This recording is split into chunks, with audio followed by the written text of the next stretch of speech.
ఇంట్లో ఉంచుకుంటాం, లేకపోతే నువ్వన్న యావు దాన్నన్న చంపి రమ్మని అన్నదట. అంటే తల్లి ప్రేరేపించింది. వాళ్ళ తల్లి చెప్పిందట వారం రోజుల నుంచి. అంటే గది చంపుతుందా, మనల్ని ఎందుకు చంపుతుందా అని ఇలా అనుకున్నారు. చంపుతాను చంపుతారని అనుకున్నారు.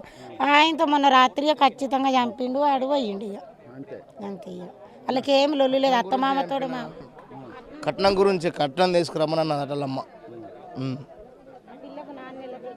ఇప్పుడు 4 నెలలు ప్రెగ్నెంట్.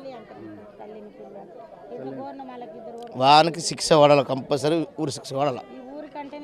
ఈ ఊరు కంటేనే 19 ఏళ్ళ బుజ్జి మాకన్నా మూట పెరిగింది, మాకన్నా మూట పుట్టింది, మాకన్నా మూట పెరిగింది.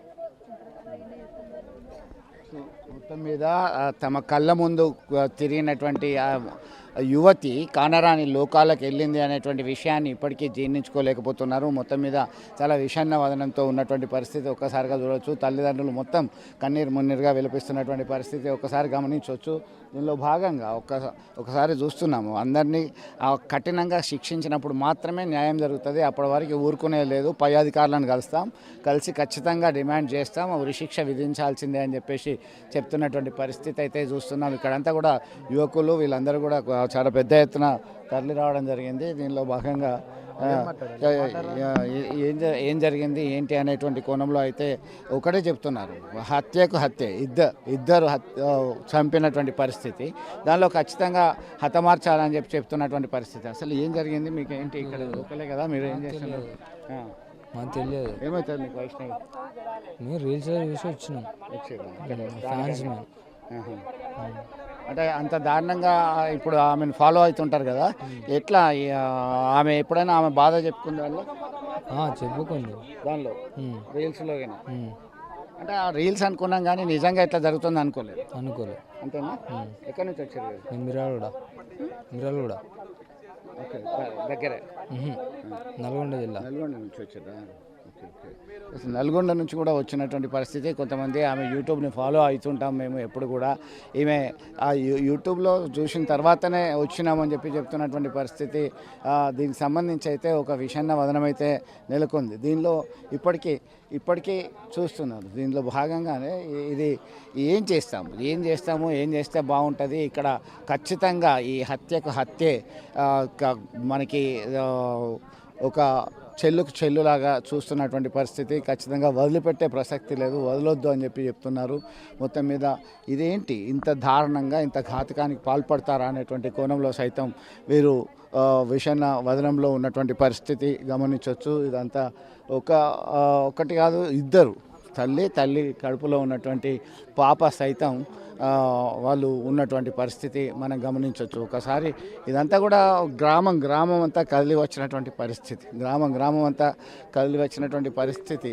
దీనికి సంబంధించి అయితే ఏం జరిగింది, ఏంది గొడవ ఏంది అనేది కూడా చెప్పట్లేదు. అంతా బాగానే ఉన్నారు. అంతా బాగానే ఉన్నటువంటి ఈ నేపథ్యంలో ఎందుకు ఇలా జరిగింది అనేటువంటి కోణంలో సైతం చాలా ఇబ్బందికరమైన పరిస్థితి ఎదుర్కొంటున్నారు. కుటుంబ సభ్యులు సైతం వారు కఠినంగా శిక్షించాలని మాత్రమే డిమాండ్ చేస్తున్నటువంటి పరిస్థితి గమనించవచ్చు. ఒకసారి వాళ్ళ కుటుంబ సభ్యులతో కూడా మాట్లాడిద్దాం. ఆ తల్లి యొక్క ఆవేదన ఒకసారి ఆమె మాటల్లోనే తెలుసుకుందాం. ఆ తల్లి ఏమంటున్నది దీనికి సంబంధించి అయితే ఆమెని అడుగుదాం ఒక్కసారి. అమ్మ, చివరిగా మీతో ఏం మాట్లాడింది ఆమె? ఏం చేయలే సార్, నా బిడ్డను చంపుతాను పట్టిర్రు. నా నోరు తిరుగుతులే, నేను ఎంతగానో చెప్పాలా, నా మాటలు తడపడుతున్నాయి. నా బిడ్డను చంపుతాను పట్టిర్రు ఆ ఇంటి నలుగురు. అంటే వాళ్ళ అమ్మ ప్రోద్బలంతోనే చనిపోయిందా? వాళ్ళ అమ్మ వాళ్ళ కొడుకులు, 3 కొడుకులు, తల్లి నా బిడ్డను చంపేసిర్రు. అర్ధచ్చిన పోయామన్నారు. ఆయనకి ఇంకో వాళ్ళతో సంబంధం ఉన్నది. సంబంధం మాట్లాడుకుర్రు. 4 ఎకరాల పొలం మాట్లాడుకుర్రు. 10 లక్షలు మాట్లాడుకుర్రు. నువ్వు అంతగానం పోయావు, నీ బిడ్డ నిశ పెడతామన్నారు. నిశ పెట్టిపోరు అన్న. ఏం చేసిండు, వాళ్ళకు అన్నదమ్ములకు ఫోన్ చేసి నీ బిడ్డను చంపేస్తామన్నారు. అయ్యో,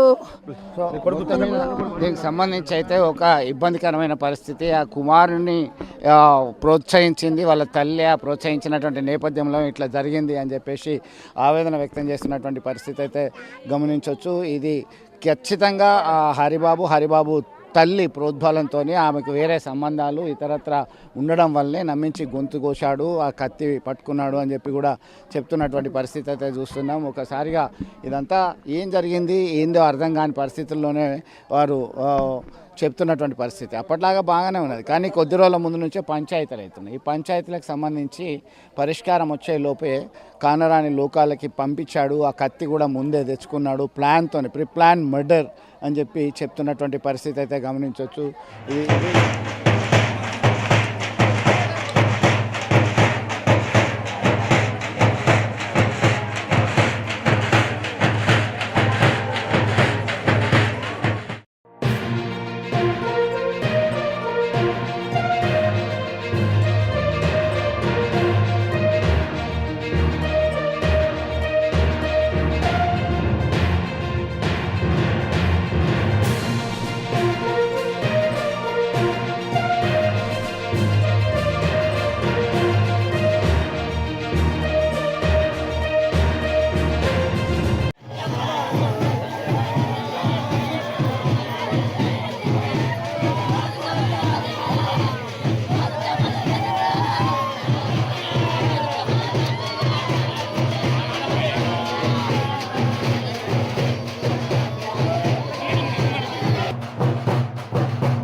పెద్దల్ని ఒప్పించిన తర్వాత వివాహ బంధంతో ఒకటైనటువంటి పరిస్థితిలో ఆమె 4 మాసాల గర్భవతి. దీనికి సంబంధించి ఆ యూట్యూబర్గా వీడియోలు అప్లోడ్ చేస్తూ చాలా యాక్టివ్గా ఉండేటువంటి వైష్ణవి ఇక లేదు అనేటువంటి విషయాన్ని జీర్ణించుకోలేకపోతున్నారు. ఇక్కడ సమీపంలో ఉన్నటువంటి బంధువులు, అలాగే కుటుంబ సభ్యులు, మిత్రులందరూ కన్నీరు మున్నీరుగా విలపిస్తున్నటువంటి పరిస్థితి, అంత్యక్రియలకు వెళ్ళినటువంటి పరిస్థితి.